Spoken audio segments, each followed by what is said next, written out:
Para pemirsa Lentera Kasih, bagaimana rasanya menunggu? Tadi saya mengajak kita untuk menunggu sekitar 20 detik. Bagaimana rasanya? Mungkin ada di antara kita yang berpikir, apakah ini kesalahan teknis? Kesuwen? Kok lama? Bosen? Atau jangan-jangan ada di antara kita yang sudah mulai scrolling channel YouTube yang lain? Ya, menunggu memang memberikan keraguan-raguan, memberikan ruang terhadap kekhawatiran. Nah, Bapak, Ibu, dan Saudara pemirsa Lentera Kasih, kita sudah memasuki minggu-minggu Advent. Hari Minggu yang lalu kita sudah memasuki masa Advent. Dan masa Advent ini mengajak kita untuk menghayati kembali soal esensi dari menanti. Di masa Advent ini kita menanti dua hal. Yang pertama, kita menantikan masa di mana kita merayakan dan menghayati kembali kedatangan Kristus yang pertama di Hari Raya Natal.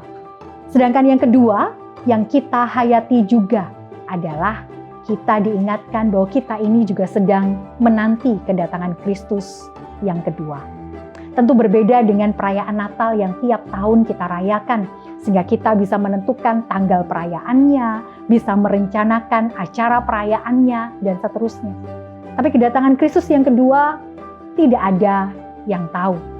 Markus 13 menekankan soal hak prerogatif Allah, bahwa tidak ada seorang pun yang tahu.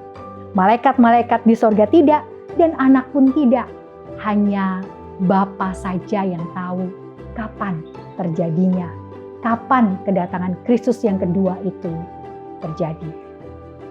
Nah, Lentera Kasih, pemirsa Lentera Kasih, pertanyaannya adalah, apa yang harus kita lakukan selama masa penantian ini? Apa yang harus kita lakukan sebagai pengikut Kristus selama masa penantian ini? Markus 13 ayat 33 mengingatkan kita.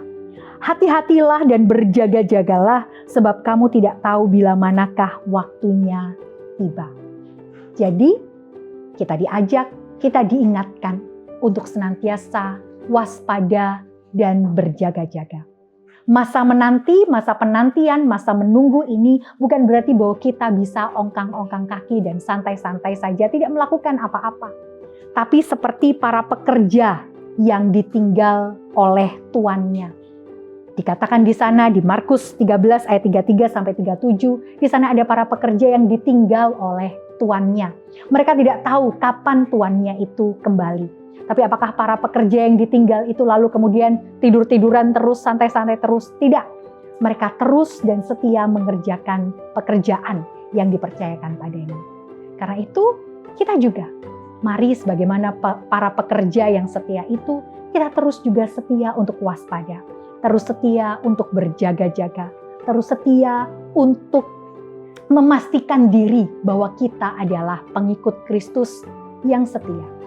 Soal kapan, bagaimana, dan di mana waktunya mungkin kita tidak tahu.